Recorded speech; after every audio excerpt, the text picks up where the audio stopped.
गोविंद राजपूत बेहोश है। बेहोशी के कई कारण हो सकते हैं। सत्ता की बेहोशी भी हो सकती है और तरीके की बेहोशी भी हो सकती है। वो होश में आएंगे तब बात करेंगे। सर निर्वाचन आयोग पर राहुल गांधी जी की शिकायत की गई है कि कल राहुल गांधी जी ने जो सभा में बोला संविधान की कॉपी दिखाई थी, उसको लेकर के बीजेपी ने शिकायत करी है कि उसका कहना है कि संविधान की कॉपी का अपमान किया है, ऐसा बीजेपी ने शिकायत किया चुनाव आयोग को। क्या हाथ में लेना और ये कहना है कि इसकी रक्षा करना है संविधान की, ये अपमान है कि उस संविधान की शपथ है कि जिसकी रक्षा करने की बात कह रही है।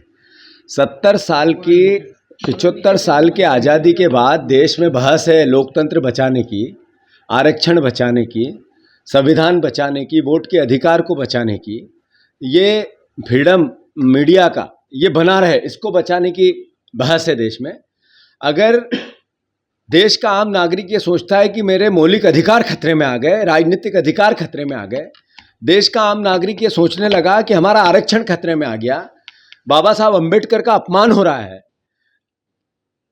बीजेपी इससे बच नहीं सकती है, अपना मुंह नहीं छुपा सकती है। अनंत हेगड़े हैं, अयोध्या के सांसद हैं, जो अरुण गोविल जो भारतीय जनता पार्टी के प्रत्याशी हैं, ऐसे कई तमाम सैकड़ों लोगों ने संविधान को बदलने की बात कही है। वो बीजेपी के हैं और बीजेपी में है, बीजेपी के प्रत्याशी हैं।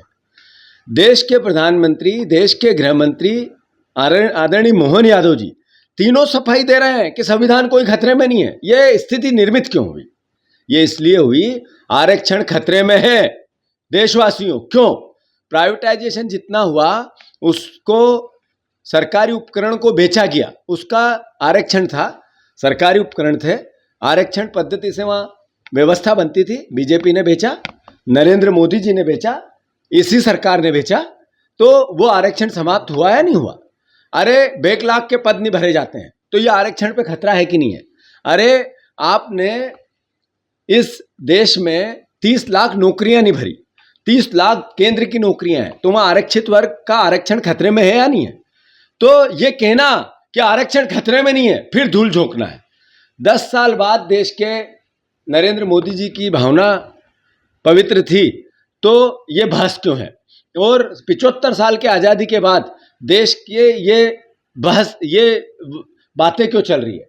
मैं मानता हूँ, फिर से मीडिया से मैं अपील करना चाहता हूँ, प्रार्थना करना चाहता हूँ, हम आपके फ्रीडम की लड़ाई लड़ रहे हैं, आपके लेखनी की ताकत को बनाने की कोशिश कर रहे हैं। मीडिया हाउसेस की अपनी मजबूरियां हो सकती है, सरकार से उनके संबंध होते हैं, आर्थिक हित होते हैं, हो सकता है, मैं उसको क्रिटिसिज्म नहीं करता, पर मैं अनुरोध करता हूं कि जागो जागो आप।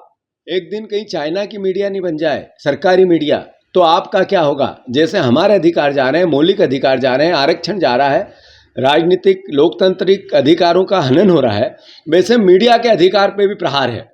तो मेरा आप सबसे अनुरोध है, इस अभियान में आप भी शांत हो। प्रधानमंत्री कह रहे हैं जब तक वो जिंदा है, जब तक मुसलमानों धर्म के आधार पर आरक्षण नहीं मिल सकता है। प्रधानमंत्री जी के पास 10 साल में बताने के लिए कोई सकारात्मक पहलू नहीं है। उनके पास मंगलसूत्र है, नफरत है, घृणा है, बंटवारा है, जातिगत और धार्मिक बातें करके वोट लेने की पहल है। कभी 10 साल पहले वो कहते थे सबका साथ,